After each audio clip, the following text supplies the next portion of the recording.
Novel تاج اور تمنا، writer ماں بنت سجاد، قسط نمبر 1۔ باب اول، جنگ۔ میدان جنگ، تلواروں کے شور اور تیروں نیزوں کی برسات کے درمیان انسانی خون زمین پر پانی کی طرح بہہ رہا تھا۔ کہیں کسی زخمی سپاہی کے درد سے کراہنے کی آواز سنائی دے رہی تھی تو کہیں فوج کے سالار اپنی سپاہیوں کے پست ہوئے حوصلے کو بڑھا رہے تھے۔ اسی میدان جنگ میں اگر غور سے دیکھو تو پہلی صف میں کھڑا شخص اپنے مقابل کھڑے دشمن کے گلے پر اپنی تیز والی تلوار سے وار کر رہا تھا۔ شاباش جاہیر، کسی نے بلند آواز میں اس کی حوصلہ افزائی کی تھی۔ تلوار والے شخص نے مقابل کو ٹانگ مار کر زمین پر گرایا۔ خون کسی فوارے کی مانند اس کے گلے سے بہہ رہا تھا اور پھر دیکھتے ہی دیکھتے وہ شخص اپنے گلے کو پکڑے تڑپتے تڑپتے مر گیا۔ جاہیر نے ایک بیزار نظر اس کے مردہ وجود پر ڈالی اور دشمنوں کی صفوں کو چیرتا ہوا آگے بڑھنے لگا۔ شہنشاہ، اپنی شاہی سواری پر بیٹھے شہنشاہ وقت کو کسی نے عقب سے مخاطب کیا تو شہنشاہ نے سنہری آنکھیں مشکوک انداز میں سکیلے اپنے عقب میں دیکھا، جہاں ایک 25-26 سال کا خوبرو نوجوان آنکھیں ادب میں جھکائے سر تانے گردن تانے کھڑا تھا۔ بولیے شاہان، بادشاہ نے مسکراتے ہوئے ہاتھ کے اشارے سے بات کرنے کی اجازت دی۔ نظریں جھکائے کھڑے نوجوان نے اب کی بار نظریں اٹھائیں، گہری بوڑھی پرکشش آنکھیں جو کسی کو بھی پل میں مبہوت کر دیں۔ ہمیں جنگ کی اجازت دی جائے بادشاہ سلامت۔ نوجوان نے بادشاہ کی آنکھوں میں آنکھیں ڈالے ایک جذبے کے ساتھ کہا، آنکھوں میں کچھ کرنے کا جنون واضح تھا۔ بادشاہ اس کی بات سن کر دھیرے سے مسکرا دیے۔ جاہیر سنبھال لے گا، انہوں نے کہا نہیں تھا بلکہ حکم سنایا تھا کہ ان کا جاہیر سنبھال لے گا۔ نوجوان کی آنکھوں کی جوت بجھ گئی۔ اس نے مدد طلب نظروں سے اپنے ساتھ سفید گھوڑے پر سوار اپنے بڑے بھائی کی طرف دیکھا اور اپنے کالے رنگ کے گھوڑے پر سوار ہو گیا۔ بڑے بھائی نے آنکھوں ہی آنکھوں میں اسے تسلی دی اور گہری بوڑھی آنکھوں والے نوجوان نے کالی آنکھوں والے نوجوان کی تسلی پر بس مسکرانے پر ہی اکتفا کیا۔ شہنشاہ، اگر شاہان جانا چاہتے ہیں تو آپ اجازت دے دیں۔ مجھے ان کی قابلیت پر پورا یقین ہے۔ یہ دشمنوں کو ایسی مار دیں گے کہ وہ اگلی پوری صدی ہم پر حملہ کرنے کے بارے میں سوچیں گے بھی نہیں۔ بڑے بھائی نے بڑا ہونے کا فرض بخوبی نبھاتے ہوئے کہا، جس پر شاہان نے آنکھوں سے اس کا شکریہ ادا کیا۔ آپ میرا خون ہے اور مجھے اپنے خون پر پورا یقین ہے، لیکن جب تک جاہیر ہے آپ تینوں میں سے کسی کو بھی جنگ کرنے کی اجازت نہیں ملے گی۔ بادشاہ نے حتمی لہجے میں ان دونوں کو دیکھتے ہوئے کہا، انہیں اپنے تیسرے سپوت کی تلاش تھی جو وہاں موجود نہیں تھا۔ آپ کو اجازت ان کو چاہیے ہوگی، مجھے نہیں۔ اس آواز کو بادشاہ سلامت لاکھوں کی بھیڑ میں بھی پہچان سکتے تھے، کیونکہ یہ ان کے تیسرے اور سب سے ضدی سپوت کی آواز تھی، جو وہی کرتا تھا جو اس کا دل کرتا تھا۔ اور اب بھی جب بادشاہ سلامت نے آواز کی سمت دیکھا تو وہ اپنے بوڑھے گھوڑے براق پر بیٹھے میدان جنگ کی طرف بڑھ رہا تھا۔ سنہری آنکھیں ہو بہو بادشاہ جیسی تھی اور ان میں موجود سب کچھ تباہ کر دینے کا جنون بھی بادشاہ جیسا ہی تھا۔ شاہان نے بے بسی سے بڑے بھائی ذیشان کی طرف دیکھا، جس نے بیچارگی سے کندھے اچکا دیے۔ یہ نہیں سدھریں گے۔ بادشاہ نے افسوس سے سر نفی میں ہلا کر کہا اور سپاہیوں کا ایک دستہ ان کے پیچھے روانہ کیا۔ کیا ہمیشہ ایسا کرتے ہیں؟ شاہان نے منہ پھیلائے بڑے بھائی سے چھوٹے بھائی کی شکایت کی، جس پر ذیشان نے اس کا کندھا تھپک کر اسے حوصلہ دیا جو وہ بچپن سے شاہان کو دیتا آ رہا تھا۔ جنت الماس شاہی محل۔ سرخ اور سفید رنگ کے شاہی دسترخوان پر اس وقت انواع قسم کے کھانے رکھے جا رہے تھے۔ کنیزیں جلدی جلدی ہاتھ چلاتی باورچی خانے سے گرما گرم پکوان لا کر دسترخوان کی زینت بنا رہی تھیں۔ داخلی دروازے پر دو ہی سپاہی ہاتھوں میں تیز دھار والی تلواریں تھامے اپنا فرض نبھا رہے تھے۔ شہنشاہ وقت عظیم الشان بادشاہ سلامت حسن سلطان تشریف لا رہے ہیں۔ دفتر منادی کرنے والے کی آواز پر سب چوکنے ہو گئے۔ کنیزیں ایک قطار میں ہاتھ باندھے کھڑی ہو گئی۔ جیسے ہی حسن سلطان دروازے سے داخل ہوئے، سب نے ان کے ادب میں سر جھکا لیے۔ بادشاہ سلامت اپنی سنہری رنگ کی شاہی پوشاک سنبھالے اپنی نشست پر براجمان ہو گئے۔ سنہری آنکھیں صاف رنگت، مغرور اونچی کھڑی ناک وجاہت سے مالا مال، وہ اپنے وقت کے حسین ترین بادشاہ تھے۔ انہوں نے نظر اٹھا کر ہاتھ باندھ کر کھڑے اپنے سب سے وفادار ساتھی اور وزیر کی طرف دیکھا۔ ملکہ بادشاہ اور شہزادی ایزا کنول تشریف لا رہی ہیں۔ وزیر نے جیسے ہی کچھ بولنے کے لیے منہ کھولا، ٹھیک اسی وقت منادی والے نے منادی کی تو وہ خاموش ہو گیا، کیونکہ بادشاہ ملکہ کی بابت استفسار کر رہے تھے۔ شہزادے کہاں ہیں؟ ملکہ جیسی اپنی نشست پر بیٹھی، بادشاہ نے فوراً سوال کیا۔ شہنشاہ، وہ بس آ رہے ہیں۔ ملکہ فرحہ شہناز نے مسکرا کر جواب دیا۔ کالی سیاہ آنکھیں، سرخ و سفید رنگت، چھوٹی سی ناک بیضوی، چہرہ لمبی اور خمدار پلکیں جو ان کے حسن کو چار چاند لگاتی تھی۔ اگر حسن سلطان اپنے وقت کے حسین ترین بادشاہ تھے تو ان کی ملکہ بھی ان سے کم نہیں تھی۔ وہ شاہی خاندان کی تاریخ کی سب سے خوبصورت ملکہ تھیں۔ شہزادوں کو بلایا جائے۔ کچھ دیر بعد بادشاہ حسن نے وزیر سے کہا تو وہ سر کو خم کرتا باہر کی جانب بڑھ گیا۔ کچھ ہی دیر بعد منادی والے نے شہزادوں کی آمد کی منادی کی تھی ایک ساتھ 3 خوبرو نوجوان دروازے سے داخل ہوئے تھے۔ ان کے ساتھ 6 سال کا ایک چھوٹا بچہ بھی تھا جسے سب نے بڑے شہزادے نے گود میں اٹھا رکھا تھا۔ آ گئے آپ سب، ہم کب سے آپ کا انتظار کر رہے تھے، اب تو ہماری بھوک بھی مٹ گئی ہے۔ مدر میٹھی اور معصومیت سے بھرپور آواز جیسے ان چاروں کی سماعت سے ٹکرائی تو انہوں نے انجان بننے کی اداکاری کرتے ہوئے ایک دوسرے کی طرف دیکھا۔ ہماری شہزادی کب سے آپ کا انتظار کر رہی ہیں، آپ سب کو اس گستاخی کی سزا دی جائے گی۔ بادشاہ حسن نے اپنی اکلوتی شہزادی ایزا کے گرد بازو حال کرتے ان چاروں کو دیکھتے ہوئے اعلانیہ کہا، جس پر ان سب نے مدد طلب نظروں سے اپنی امی جان کی طرف دیکھا جو مسکرا کر کبھی بادشاہ اور ایزا کو دیکھتی تو کبھی اپنے چاروں بیٹوں کو۔ بادشاہ سلامت، ہمیں آپ کے لاڈلے شہزادے کی وجہ سے دیر ہوئی ہے۔ 20 سال کے ایک نوجوان نے آگے بڑھتے فوراً خود کے حق میں دلیل دی تھی جو تھی ہی کافی مضبوط، جسے بادشاہ اور شہزادی ایزا دونوں نظر انداز نہیں کر سکتے تھے، اور آخر کرتے بھی کیسے۔ دلیل تھی جو ان کے لاڈلے شہزادے کی وجہ سے، جس سے پورے جنت الماس محل کی رونق تھی۔ امی جان، ذیشان بھائی جان ہمیں ڈھونڈ ہی نہیں پائے، لیکن کیا بھائی جان نے ہمیں دھوکے سے پکڑوا دیا۔ چھوٹے شہزادے ذیشان کی گود سے اتر کر ملکہ فرحہ کی گود میں بیٹھنے کے بعد اپنے بھائیوں کی شکایت لگائی، جس پر وہ سارے اسے دیکھ کر ہی رہ گئے۔ کیسا دھوکہ دیا تھا آپ کو کیان نے فہد؟ بادشاہ حسن نے ملکہ کے کچھ کہنے سے پہلے ہی اپنے لاڈلے شہزادے فہد الحسن سے پوچھا، جس نے ایک چور نظر کیان پر ڈالی۔ کالی سیاہ آنکھوں میں الگ سی چمک آ گئی تھی۔ ابا حضور، کیان بھائی جان نے ہم سے کہا کہ وہ ہمیں اپنے ساتھ شکار پر لے جائیں گے، جس کی وجہ سے ہم خوشی کے مارے اس جگہ سے باہر آ گئے جہاں ہم چھپے ہوئے تھے، اور اس طرح ذیشان اور شاہان بھائی نے ہمیں ڈھونڈ لیا۔ فہد نے بچوں کی طرح منہ پھیلائے کہا، ارے یاد آیا، وہ تو تھا ہی بچہ۔ اس کے اس طرح کہنے پر سب ہنس دیے، سوائے ایزا کے، اس کا الگ ہی منہ بن چکا تھا۔ کیان، آپ شاہی خون ہیں اور آپ کو اب اپنے وعدے کی پاسداری کرنی ہوگی۔ بادشاہ حسن نے حتمی لہجے میں کہنے کے بعد ان تینوں کو بیٹھنے کا اشارہ کیا تو وہ سب اپنی نشست پر بیٹھ گئے۔ کھانا شروع کیا جائے۔ بادشاہ نے سب کو کھانے کی اجازت دیتے ہوئے کہا تو سب خاموشی سے کھانا کھانے لگے، سوائے ہماری شہزادی کے، جو منہ میں کچھ بڑبڑاتے ہوئے چاولوں میں چمچ چلا رہی تھی، نظریں اپنے جوان بھائی پر مرکوز کر رکھی تھی جیسے اسے کچا چبا جائے گی۔ شہنشاہ روشنی نگر نے ہم پر حملہ کر دیا ہے۔ ابھی وہ سب بیٹھے کھانے کے ساتھ انصاف کر ہی رہے تھے جب یاہیر نے جلدی سے بادشاہ حسن کے سامنے جا کر کہا۔ خبر ایسی تھی کہ بادشاہ خانے سے ہاتھ دھو کے فوراً کھڑے ہو گئے۔ ان کے اٹھتے ہی دسترخوان پر موجود سب کھڑے ہو گئے۔ شاہی فوج کو فوراً تیار کرو اور اعلان جنگ کرواؤ۔ بادشاہ حسن نے باہر کی جانب قدم بڑھاتے ہوئے حکم دیا۔ ذیشان، شاہان اور کیان بھی ان کے پیچھے ہی گئے تھے۔ فہد نے ملکہ فرحہ کا ہاتھ پکڑا تو انہوں نے جھک کر اس کی پیشانی چومی۔ آپ تو میرے بہادر شہزادے ہیں نا فہد؟ ملکہ نے فہد کے دونوں ہاتھ اپنے لبوں سے لگا کر پوچھا تو فہد نے سر اس بات میں ہلا دیا۔ شہزادی اپنی آرام گاہ میں جائیں۔ فہد سے کہنے کے بعد وہ ایزا سے مخاطب ہوتے ہوئے بولی، جو خاموش کھڑی زمین کو گور رہی تھی۔ ملکہ کی آواز پر اس نے اپنی گہری بوڑھی آنکھیں اٹھا کر ان کی طرف دیکھا۔ جو حکم امی جان۔ ایزا نے ہلکا سا مسکرا کر کہا اور فہد کا ہاتھ پکڑے اپنے کمرے کی جانب چلی گئی۔ ملکہ نے کنیزوں کو اشارہ کیا تو وہ سب دسترخوان کو سمیٹنے لگ گئی، جبکہ ملکہ فرحہ نے اپنا رخ شاہی دربار کی طرف کیا، جہاں اس وقت بادشاہ حسن اور ان کے وزراء پلٹ کر حملہ کرنے کی حکمت عملی بنا رہے تھے۔ بادشاہ، سپاہی تیار ہیں، آپ کا حکم ہو تو ہم حملہ کر دیں؟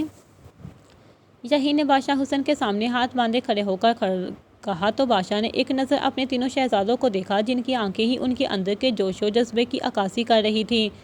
اجازت ہے یاہیر، لیکن ہم خود بھی تمہارے ساتھ جائیں گے۔ بادشاہ حسن اپنے شاہی تخت سے اٹھتے ہوئے بولے تو یاہیر خاموش ہو گیا۔ ہم بھی آپ کے ساتھ جائیں گے شہنشاہ، ذیشان نے آگے بڑھ کر کہا تو بادشاہ نے ایک نظر اسے دیکھا اور سر اسبات میں ہلاتے جنگی لباس پہننے کے لیے اپنے آرام گاہ کی طرف چال دیے۔ ان کے جاتے ہی ملکہ بھی ان کے پیچھے گئیں۔ یاہیر، ابا حضور ہمیشہ سے کہتے آئے ہیں کہ یاہیر سب سنبھالے گا، اور مجھے بھی تم پر پورا بھروسہ ہے کہ تم سب سنبھال لو گے۔ ذیشان نے خاموش کھڑے یاہیر کے کندھے پر ہاتھ رکھ کر کہا تو اس نے نظر اٹھا کر اپنے سامنے کھڑے اپنے ہم عمر بادشاہ حسن سلطان کے سب سے بڑے شہزادے کو دیکھا، جو قد کاٹ میں بالکل اس جیسا ہی تھا۔ میں اپنے جسم میں موجود خون کی آخری بوند تک اس بات کو یقینی بناؤں گا کہ آپ کا اور شہنشاہ کا بھروسہ مجھ پر ایسا ہی رہے۔ یاہیر نے اپنی ہلکی سرمئی آنکھیں ذیشان کی کالی سی آنکھوں میں ڈال کر ایک ایک لفظ پر زور دے کر کہا۔ ذیشان اس کی بات پر مسکراتا اس کے گلے لگ گیا۔ اس کی دیکھا دیکھی شاہان اور کیان بھی آگے بڑھے اور ان کے گرد بازو حائل کر گئے۔ وہ چاروں بچپن کے ساتھی تھے، ان کے درمیان شہزادوں اور وزیر سے بڑھ کر دوستی کا رشتہ تھا۔ میرے خیال ہے اب ہمیں نکلنے کی تیاری کرنی چاہیے، ورنہ دشمن کسی بھی وقت سرحد کے پار آ کر جنت الماس محل پر حملہ کر سکتے ہیں۔ ہمیں اس سے قبل انہیں روک کر ان کے ناپاک عزائم کو اپنی ریاست کی مٹی میں ملانا ہے۔ یاہیر نے ان سے الگ ہوتے ہوئے سنجیدگی سے کہا تو وہ سب اپنی آرامگاہ کی طرف بڑھے تاکہ جنگی لباس پہن کر جلد از جلد محل کے داخلی دروازے کے پاس پہنچے۔ جہاں ان کی شاہی فوج ان کے انتظار میں پہلے سے موجود تھی۔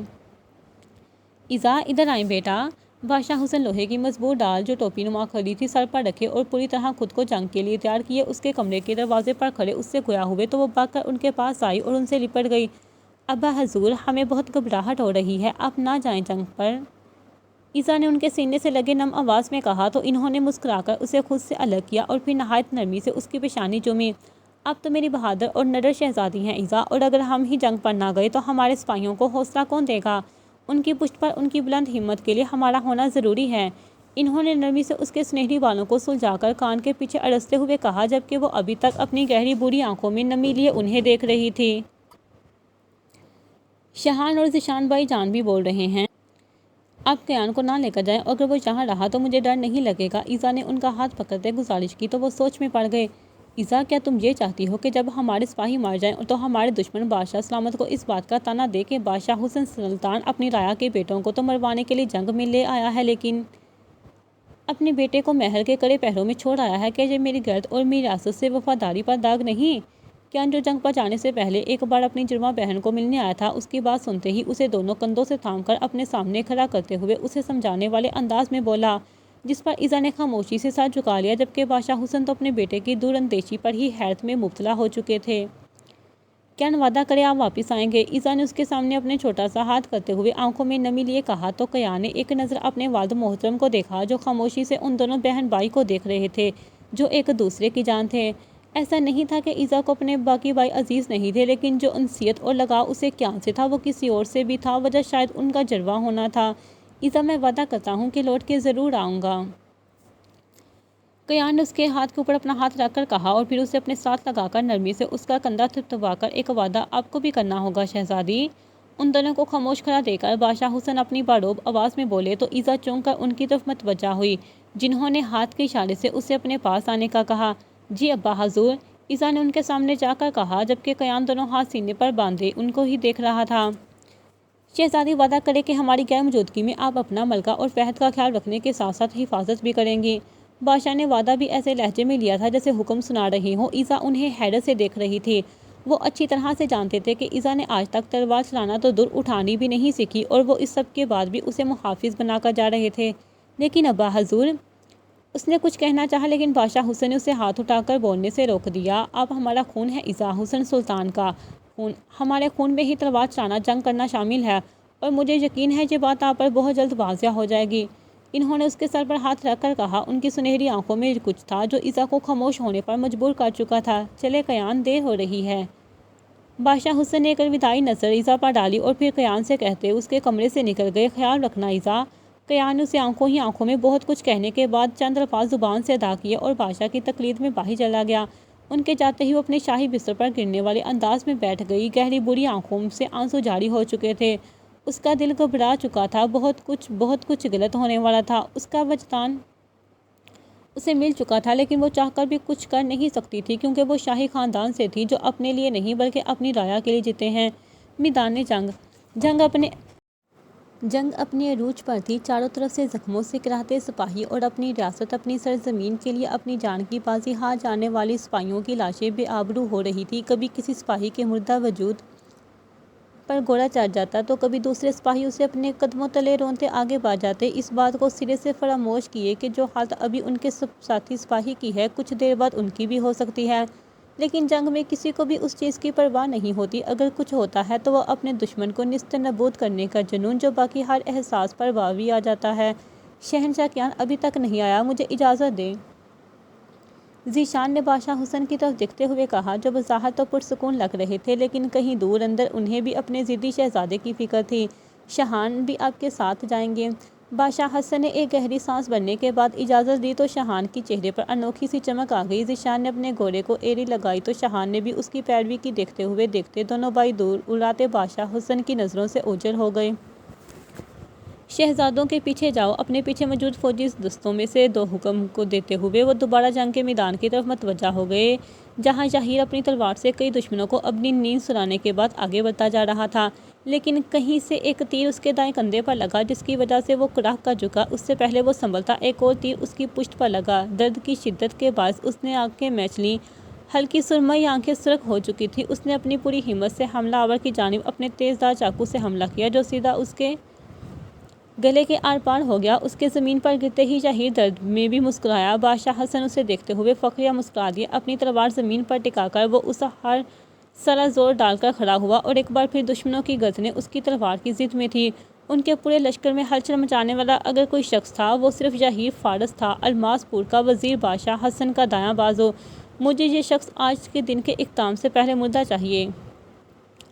روشنی نگر کے بادشاہ بختیار علی نے شہیر کو قدرت بڑی نظروں سے دیکھتے ہوئے اپنے خاص آدمی کو حکم دیا۔ اس کا بس نہیں چل رہا تھا کہ جیسے شہیر اس کے سپاہیوں کی گردنیں اڑاتا جا رہا ہے وہ بھی ایسے ہی اس کی گردن اڑا دے، لیکن افسوس اس میں اتنی جرأت نہیں تھی کہ وہ اکیلا شہیر فارس کا مقابلہ کر سکے، اس لیے تو وہ کسی اور طریقے سے اسے راستے سے ہٹانے کے بارے میں سوچ رہا تھا، کیونکہ یہ جنگ وہ ہر حال میں جیتنا چاہتا تھا۔ جائز ناجائز ہر طرح اپنا طریقہ اپنا کر وہ الماس پور کی سلطنت اپنے نام کرنا چاہتا تھا، اور اس کے مقصد کے درمیان صرف ایک شخص آ رہا تھا جسے وہ راستے سے ہٹانے کا پہلے ہی حکم دے چکا تھا۔ اب دیکھنا یہ تھا کہ اس فریب مکروہ کی جنگ میں جیت کس کی ہونی تھی۔ چاندنی محل کے شاہی دروازے پر کھڑے سپاہی پوری ایمانداری سے اپنے فرض کی ادائیگی کر رہے تھے۔ سورج غروب ہونے میں ابھی کچھ وقت تھا۔ اگر شاہی دروازے سے تھوڑا پیچھے جا کر گردن اونچی کر کے دیکھو تو تمہیں معلوم ہو کہ محل کی ساری عمارت سرخ اور سفید رنگ کی اینٹوں سے بنی ہے، مضبوطی ایسی کہ اپنے دور کے کئی مشہور قلعوں کو پیچھے چھوڑ دے۔ آسمان کو چھوتی اس محل کی بلندی اتنی تھی کہ چند پر گردن اٹھا کر دیکھنے سے گردن تھک جائے، لیکن اس محل کو دیکھنے سے دل نہ بھرے۔ تین طرف پہاڑوں، جنگلوں اور چوتھی طرف سے سمندر سے گھرا چاندنی محل اپنی مثال آپ تھا۔ اچانک ہی منظر پر کوئی انجان شخص نمودار ہوا تو سپاہی چوکنے ہو کر آنے والے گھڑ سوار کو تنقیدی نگاہ سے دیکھنے لگے۔ ہاتھوں میں پکڑی تلواروں پر گرفت مضبوط کر لی، ایسے جیسے کسی بھی لمحے اس گھڑ سوار کی گردن اڑا دیں گے۔ لیکن یہ کیا، جیسے ہی وہ شخص ان کے پاس پہنچا تو انہیں علم ہوا کہ وہ تو زخموں سے چور کسی دوسری ریاست کا وزیر ہے جسے وہ پہچاننے سے قاصر تھا۔ ایہاب، ایہاب! زخمی نے درد سے کراتے ہوئے کسی کو پکارا تو دو سپاہی فوراً اس کی جانب بڑھے اور اسے احتیاط سے گھوڑے سے اتار کر زمین پر لٹایا۔ ایک سپاہی فوراً اندر کی جانب بڑھا تاکہ بادشاہ سلامت کو اس کے معاملے کی بابت بتا سکے۔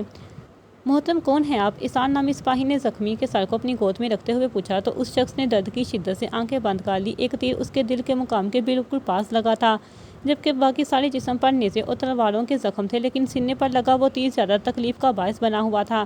ایہاب کی امانت خطرے میں ہے، ایہاب کو بتاؤ، اسے بچا لے۔ ایہاب!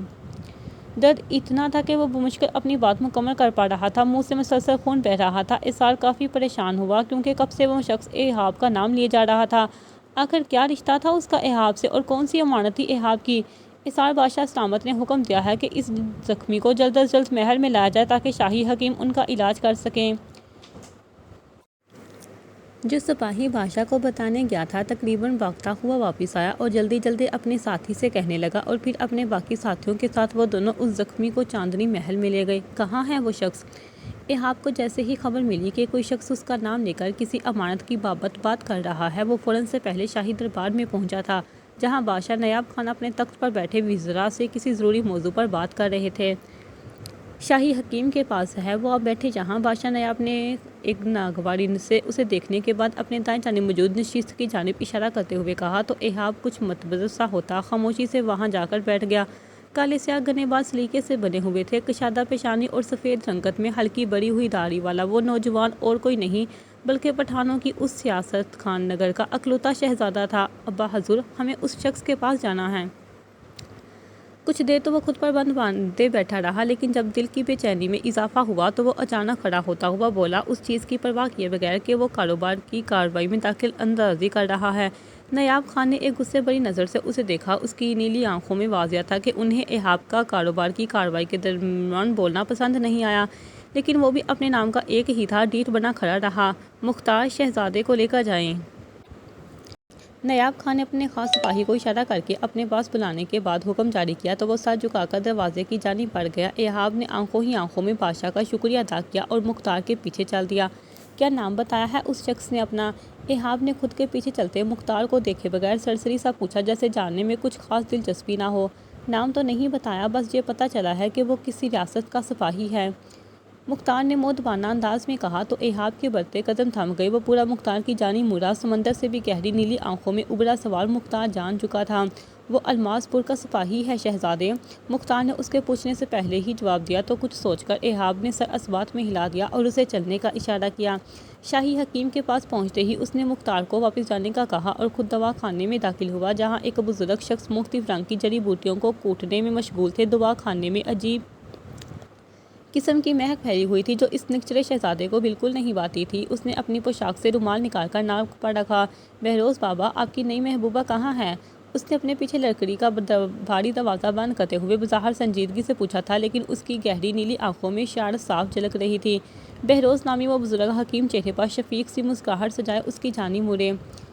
میری محبوبہ تو یہی ہے شہزادے، تم اپنی سناؤ۔ انہوں نے جس انداز سے ایہاب کو دیکھتے ہوئے کہا تھا وہ لمحے کے اندر ہڑبڑا کر سیدھا ہوا تھا، پھر ارد گرد دیکھ کر تسلی کی کہ کسی نے کچھ سنا تو نہیں۔ ارے بہروز بابا، آپ بھی کمال کرتے ہیں، میں تو مذاق کر رہا تھا۔ ایہاب نے آگے بڑھ کر ان کے کندھے کے گرد دونوں بازو پھیلاتے جس انداز میں کہا تھا، بہروز بے ساختہ مسکرا دیے۔ شہزادے، آپ جس شخص کے لیے یہاں آئے ہیں وہ اس وقت نیم بے ہوش ہے۔ بہروز بابا نے ایہاب کے بازو اپنے کندھے سے ہٹا کر سنجیدگی سے کہا تو پل میں اس کے تاثرات بھی بدلے تھے۔ کس طرف؟ ایہاب نے بغیر ان کی جانب دیکھا سنجیدگی سے پوچھا، جو انہوں نے ہاتھ سے دوا خانے کے ساتھ ملحقہ کمرے کی جانب اشارہ کیا۔ ایہاب کچھ کہے بغیر دروازہ کھول کر اندر داخل ہوا، جہاں سامنے ہی پلنگ پر موجود دو وجود کو دیکھ کر پل بھر کے لیے ایہاب کی نظروں کے سامنے بہت کچھ آیا تھا، جسے سر جھٹک کر نظر انداز کرتے وہ آگے بڑھ کر پلنگ کے کنارے ٹک کر بیٹھ گیا۔ یہاں کیا ہوا ہے؟ ایہاب نے اس کے زخم پر ہاتھ پھیرتے ہوئے پوچھا، جس پر کوئی لیپ لگایا گیا تھا۔ آنکھوں میں ہلکی سی نمی بھی جھلکی تھی۔ یاہی نے کسی کی موجودگی محسوس کرتے آنکھیں کھولی، سرمئی آنکھیں سرخی جھلکا رہی تھیں۔ ایہاب، سب ختم ہو جائے گا؟ یاہی نے اس کا ہاتھ تھامتے اپنے خدشے کا اظہار کیا، جبکہ ایہاب کی آنکھوں میں ناسمجھی ابھری۔ بختیار علی نے ہم پر حملہ کر دیا تھا، اسے تمہاری ضرورت ہے؟ یاہی نے ایک ایک لفظ پر خاصا زور دے کر کہا تھا، لیکن ایہاب کا دماغ تو بس اس کے ذکر پر ہی اٹک گیا تھا۔ تمہیں مجھے پہلے اطلاع کرنی چاہیے تھی، میں اپنی فوج کے ساتھ مدد کے لیے آتا، لیکن شاید تمہیں کبھی میری ضرورت محسوس ہی نہیں ہوئی۔ اس نے بات کو بہت آسانی سے بدلنے کے بعد شکوہ کیا تو یاہی تکلیف میں بھی مسکرا دیا۔ دوستی اپنی جگہ ایہاب، لیکن اسے سچ میں تمہاری ضرورت ہے، ورنہ ایسا نہ ہو تم صحیح وقت کا انتظار کرتے رہو اور وہ وقت کبھی آئے ہی نہ۔ یاہی نے اس کی آنکھوں میں آنکھیں ڈالے اسے کچھ چبھاتے ہوئے کہا، لیکن ایہاب اثر لیے بغیر رخ موڑ گیا۔ میری ملکہ کو اتنا مضبوط تو ضرور ہونا چاہیے کہ میری غیر موجودگی میں وہ اپنی اور ریاست کی حفاظت کر سکے۔ کچھ دیر کی خاموشی کے بعد کمرے میں ایہاب کی سنجیدگی سے بھرپور آواز گونجی تو یاہی نے آنکھوں میں ڈھیر ساری حیرت لیے اسے دیکھا، جو آج اپنے منہ سے اس بات کا اقرار کر رہا تھا کہ وہ اس کی ملکہ تھی۔ تمہیں جانا چاہیے ایہاب، اس سے پہلے دیر ہو جائے۔ غنودگی میں جانے سے پہلے یاہی ہلکی آواز میں بڑبڑائے، لیکن ایہاب اسے اور اس کی بات کو یکسر نظر انداز کرتا ہوا اٹھا اور بغیر بہروز بابا کی کوئی بات سنے باہر چلا گیا۔ کچھ دیر پہلے جس کے چہرے کے ساتھ وہ دوا خانے میں گیا تھا اس چہرے کے ساتھ باہر نہیں آیا تھا۔ دروازے پر کھڑے مختار نے کچھ پوچھنے کے لیے لب کھولے، لیکن ایہاب نے گھور کر اسے دیکھا تو اس کی زبان تالو سے چپک گئی۔ ایہاب اب ایک سخت نظر اسے دیکھتا ہوا اسپتال کی طرف چل دیا۔ اس کے جاتے ہی مختار سکھ کا سانس لیتا ہوا واپس دربار کی طرف بڑھا تاکہ بادشاہ کو ساری صورتحال سے آگاہ کر سکے۔ میدان جنگ کچھ دیر قبل ذیشان آپ کو کیان ملے؟ شاہان نے اس کے ساتھ گھوڑا دوڑاتے پوچھا۔ وہ دونوں کافی دیر سے کیان کو ڈھونڈ رہے تھے، لیکن ناکام رہے۔ علاوہ ان کے کچھ ہاتھ نہیں لگا۔ نہیں شاہان، ہم اسے کافی دیر سے ڈھونڈ رہے ہیں، ہمیں ڈر ہے کہ کہیں بختیار علی کے ہاتھ نہ لگ گیا ہو۔ ذیشان نے اپنی کالی آنکھوں میں ڈھیر ساری فکر لیے کہا تو شاہان بھی کچھ پریشان ہوا۔ وہ کیان کے پیچھے دشمنوں کی صفوں کے عین درمیان میں پہنچ چکے تھے، اس بات سے یکسر انجان کے دشمن ان کی ہی گھات میں بیٹھے ہیں۔ یہ دونوں زندہ واپس نہیں جانے چاہیے۔ بختیار علی نے اپنے خاص آدمی کو بلا کر ذیشان اور شاہان کی طرف اشارہ کرتے ہوئے کہا تو وہ فوراً ہی حکم کی تعمیر کرنے کو دوسری جانب گیا۔ کچھ پل بعد ہی اپنا تیر کمان لیے وہ دوبارہ سے بختیار علی کے سامنے موجود تھا۔ جاں پناہ، اجازت ہے؟ اپنے ہدف کو نشانے پر لینے کے بعد اس نے بختیار علی کی جانب دیکھتے پوچھا تو بختیار نے سر ہلا کر اجازت دے دی۔ اجازت ملتے ہی اس نے اپنی کمان میں موجود زہریلے تیر کو چھوڑا، جس کا ہدف اپنے گھوڑے پر موجود ذیشان الحسن تھا۔ تیر سیدھا اس کی گردن میں آ کر لگا تھا اور آر پار ہو گیا۔ بھائی جان! شاہان ذیشان کو گھوڑے سے گرتا دے کر پوری شدت سے چیخا تھا، لیکن اس سے پہلے وہ گھوڑے سے اتر کر ذیشان کو سنبھالتا ایک اور تیر تیزی سے اسی جانب آیا، لیکن اس بار نشانے پر شاہان تھا۔ تیر اس کے دائیں کندھے پر لگا تو وہ کڑا کر اٹھا اور در سے آنکھیں میچ دی۔ گہری بری آنکھیں ضبط کی وجہ سے سرخ ہو رہی تھیں۔ اس نے اپنی تلوار پر گرفت مضبوط کی اور اپنے دوسرے ہاتھ میں موجود خنجر اس جانب پھینکا جہاں سے تیر آیا تھا۔ نشانہ تو اس کا شروع سے ہی اچھا تھا، جس کی بدولت خنجر تیر چلانے والے شخص کی عین شارک پر لگتا اس کا کام تمام کر گیا تھا، اور بختیار علی اپنی آنکھوں کے سامنے اپنے سب سے خاص ملازم کو تڑپتا ہوا دیکھتا رہ گیا۔ سر تن سے جدا کر دو حسن سلطان کے بیٹے کا۔ آنکھوں میں گیس و غضب لیے اس نے پوری شدت سے چلا کر اپنے سپاہیوں کو حکم دیا تو وہ سب ایک ساتھ شاہان پر ٹوٹ پڑے جو ذیشان کے پاس بیٹھا اس کے نیلے پڑتے چہرے کو دیکھ رہا تھا۔ روح تو اس کی شاید کب کی پرواز کر چکی تھی۔ اپنے بھائی کے پاس جانے کے لیے تیار ہو جاؤ شہزادے، ایک سپاہی نے اس کے سر پر تلوار رکھتے ہوئے شفقت سے کہا تو شاہان نے چہرہ موڑ کر اس کی جانب دیکھا۔ بری آنکھیں سرد اور ہر قسم کے تاثر سے پاک تھیں۔ شوق سے نامراد انسان، شاہان نے نفرت سے کہتے ساتھ ایک زوردار مکہ اس شخص کی ناک پر مارا جس کی وجہ سے اس کا سر چکرا کر رہ گیا۔ اچانک آنکھوں کے سامنے اندھیرا چھا جانے کے باعث وہ لڑکھڑا کر پیچھے ہوا اور اسی چیز کا فائدہ اٹھاتے شاہان نے ذیشان کی تلوار اٹھائی اور اس سپاہی کی گردن پر وار کیا۔ باقی سپاہیوں نے شاہان کو چاروں طرف سے گھیر لیا۔ کلمہ پڑھ لو۔ اب کی بار بختیار علی نے بذات خود اس کے سر پر پہنچ کر کہا جس پر شاہان نے طنزیہ مسکراہٹ کے ساتھ اسے دیکھا۔ تم جیسے لوگوں کے منہ سے ایسی باتیں اچھی نہیں لگتی بختیار علی۔ شاہان نے اس کی آنکھوں میں اپنی بری آنکھیں گارے ایک ایک لفظ چبا کر کہا۔ موت سر پر کھڑی ہے اور تم مجھے میرا اصل دکھانے میں مصروف ہو۔ بختیار نے اپنی تلوار میان سے نکالتے مصنوعی افسوس سے سر ہلاتے کہا جبکہ شاہان خاموشی سے اسے دیکھے گیا۔ جیسے ہی بختیار نے اپنی تلوار ہوا میں بلند کی شاہان نے آنکھیں موند کر زیر لب کچھ پڑا تھا اور پھر اگلے ہی پل زمین پر شاہان کا خون آلود سر تن سے جدا پڑ رہا تھا۔ خون کا ایک تالاب تھا جو شاہان کے جسم سے نکل رہا تھا۔ شہنشاہ شہنشاہ۔ ابھی بختیار وہی کھڑا حسن سلطان کے بیٹوں کی لاشیں دیکھ رہا تھا جب ایک سپاہی بھاگتے ہوئے اس کے پاس آ کھڑا ہوا۔ کیا ہوا؟ بختیار نے گردن موڑ کر استفسار کیا۔ شہنشاہ، آپ کا سب سے بڑا دشمن جہنم واصل ہو چکا ہے، سپاہی نے مدب سا سر جھکائے کہا جس پر بختیار نے اسے اجنبی سے دیکھنے لگا جیسے اس کی بات سمجھنے سے قاصر ہو۔ جناب جہیر فارس مر چکا ہے، میں نے خود اس کی موت کی تصدیق کی ہے۔ بختیار کے ساتھ کھڑا اس کا خاص آدمی اس کے کان کے قریب جھک کر بولا تو بختیار کے چہرے پر ایک مسکراہٹ چھا گئی۔ فتح یابی کی مسکراہٹ، اپنا مقصد حاصل کر لینے کی چمک اس کی آنکھوں میں واضح نظر آ رہی تھی۔ پھر اس نے گردن موڑ کر سورج کی سمت دیکھا جو تقریباً غروب ہونے والا تھا۔ تم لوگ یقیناً بہت بڑے انعام کے مستحق ہو، چہرے پر پر اسرار مسکراہٹ سجائے اس نے اپنے سامنے کھڑے تمام سپاہیوں کو دیکھتے ہوئے کہا تو ان سب کے چہرے کھل اٹھے۔ شکریہ شہنشاہ، سب یک زبان ہو کر بولے تو اس نے خاموشی سے سر اسبات میں ہلا دیا۔ اب مجھے حسن کا جھکا ہوا سر چاہیے۔ نیا حکم صادر کر کے وہ جیسے ہی مڑا ایک جھمکا سا اس کے ذہن میں ہوا اور وہ الٹے قدم لیتا واپس ان کی جانب مڑا۔ اور ہاں، اس کا ایک اور بیٹا بھی آیا تھا جنگ میں، وہ کہاں ہے؟ اپنے سپاہیوں پر کڑی نظر رکھتے ہوئے اس نے پوچھا کہ ان سب کو کیان کے ذکر پر جیسے سانپ سونگھ گیا کیونکہ وہ نہیں جانتے تھے کہ حسن سلطان کا تیسرا بیٹا کیان الحسن ہے۔ شہنشاہ، ہم نے بس اسے ایک بار ہی دیکھا ہے، اس کے بعد وہ جنگ سے ایسے غائب ہوا ہے جیسے کبھی یہاں آیا ہی نہ ہو، بختیار کے خاص آدمی نے ہمت کرتے ہوئے آگے بڑھ کر کہا جبکہ اس کی بات سنتے ہی بختیار کے تاثرات پل میں بدلے تھے۔ وہ چہرہ جہاں کچھ دیر پہلے فتح یابی کا غرور تھا اب وہاں طیش اور غصہ تھا جسے دیکھتے ہوئے وہاں موجود سب سپاہیوں کے سانس سوکھے تھے۔ ڈھونڈ کر لاؤ اسے، چاہے زمین کھودو یا آسمان، مجھے کیان ہر حال میں چاہیے۔ وہ تقریباً ڈر تھا جس پر ڈر کے مارے وہ سب 2 قدم پیچھے ہوئے تھے۔ دفع ہو جاؤ اب یہاں سے۔ بختیار علی نے انہیں اسی جگہ پر کھڑا دیکھا تھا تو چیخا تھا جس پر وہ سب فوراً پورے میدان میں پھیل گئے تھے تاکہ کیان کو ڈھونڈ سکے۔ شام کے سائے گہرے ہو گئے تھے لیکن بختیار علی کی فوج کیان کو ڈھونڈنے میں ناکام ہی رہی تھی۔ شہنشاہ، وہ ہمیں نہیں ملا، فاروق نامی بختیار علی کے وزیر نے اس کے سامنے سر جھکا کر کہا جس پر وہ تیش سے اٹھا اور بغیر کسی کی کوئی بات سنے اپنی تلوار سے اس کا سر قلم کر دیا جبکہ باقی سب خوف سے تھر تھر کانپنے لگے۔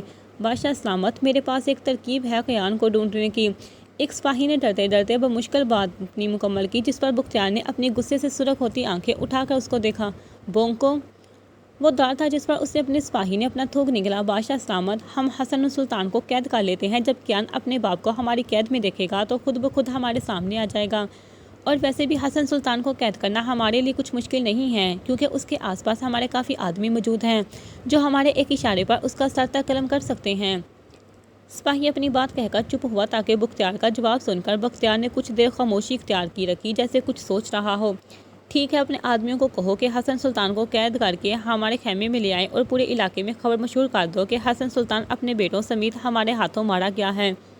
بختیار علی حکم صادر کرتے ہوئے اپنے خیمے کی جانب بڑھ گیا جبکہ پیچھے کھڑے اس کے سپاہی اور خاص آدمی اس کے حکم کی تعمیر کرنے چل پڑے۔ یہیر کہاں ہے راؤ؟ سلطان حسن نے اپنے دوسرے وزیر سے پوچھا جو یہیر کی غیر موجودگی میں اس کا ہر کام سنبھالتا تھا۔ بادشاہ سلامت، وہ کافی دیر سے لاپتہ ہے، میں نے سپاہیوں کے ساتھ مل کر بہت ڈھونڈا مگر اس کا کچھ پتہ نہیں چلا۔ راؤ حمید نامی شخص نے ہاتھ باندھے مودب سا جواب دیا جس پر سلطان حسن اپنے نشست سے اٹھ کھڑے ہوئے۔ یہ کیا کہہ رہی ہو راؤ؟ وہ تو کیان کو ڈھونڈنے گئے تھے، پھر اب تک واپس کیوں نہیں آئے؟ بادشاہ حسن نے بے چینی سے پوچھا۔ جا پناہ، مجھے لگتا ہے شاید ظاہر اور شہزادے دشمنوں کے ہاتھ لگ چکے ہیں، کسی سپاہی نے ڈرتے ڈرتے اپنے خدشے کا اظہار کیا۔ یہ کیا بکواس کر رہے ہو تم؟ بادشاہ حسن غصے سے داڑے، جس کے سبب وہاں موجود تمام سپاہی کانپ اٹھے۔ بادشاہ سلامت، وہ صحیح کہہ رہا ہے، ہمیں ابھی پتہ چلا ہے کہ شہزادے ذیشان، شیان اور قیان تینوں شہید ہو چکے ہیں، اور شاید ظاہر بھی۔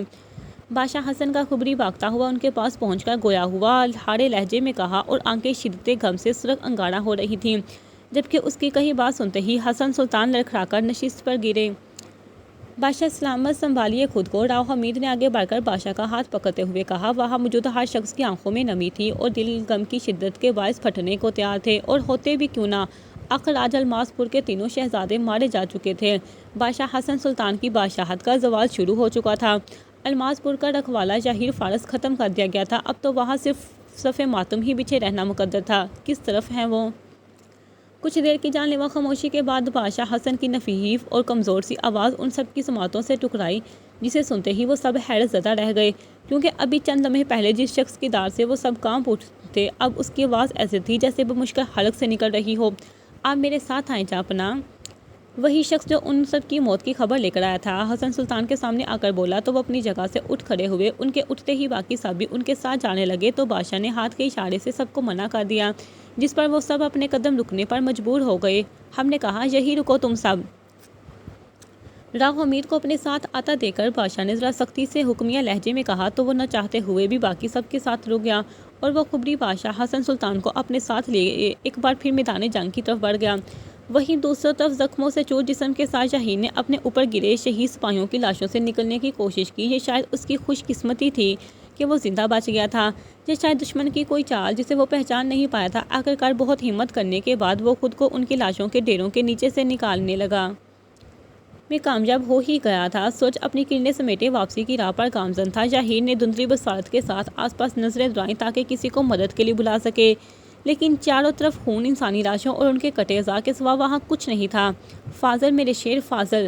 ظاہر نے تھوڑی اور ہمت کرتے ہوئے اپنے وفادار ساتھی کو آواز دی، بس اس کی پکار فاضل کے کانوں سے جیسے ہی ٹکرائی، اس نے اپنے قدم میدان جنگ کی طرف موڑے اور ہنہناتے ہوئے آواز کی سمت دہرایا۔ ظاہر نے دور سے ہی گرد کا غبار اٹھتے دیکھا تھا، ساتھ ہی گھوڑے کی ٹاپوں کی آواز بھی اسے سنائی دی تھی، تو وہ تکلیف میں بھی ہو کر مسکرا دیا۔ میرا شیر آ گیا! دونوں ہتھیلیوں کو زمین پر رکھ کر اس نے بمشکل کھڑے ہوتے ہوئے کہا۔ اس کے کھڑے ہوتے ہی سرمئی رنگ کا ایک گھوڑا اس تک پہنچ آیا تھا۔